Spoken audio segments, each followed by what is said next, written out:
पसी आता भाव त्या करता पण पसी आता आता कसं डिझाइन करतो ना डिझाइन पोटेंशियल असतं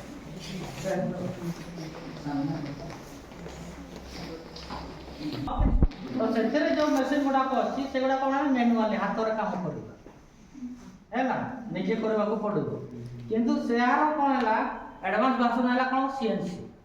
ହେଲା ଯୋଉ ହାତରେ କରୁଛୁ ଏଥିରେ ଆମେ ହାତରେ କରିବାନି ପ୍ରୋଗ୍ରାମ ଖାଲି ଲେଖିବା ପ୍ରୋଗ୍ରାମ ଲେଖିଲେ ମେସିନ୍ ଆପେ ଆପେ କାମ କରିବ ଆଉ କିଛି କରିବାକୁ ପଡିବ ଖାଲି ଜଗିକି ରହିବାକୁ ପଡିବ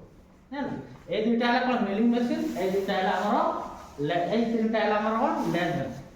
मिलिंग मेसिन रे कोन करा जाय जति भी हमर रेक्टेंगुलर शेप रथिबो हैला सब ए दुटा मेसिन रे काम करबो हैला आ जति भी राउंड जो रहिबो राउंड आकार रो हैला ए हमर तीनटा मेसिन रे तैयार जोबोला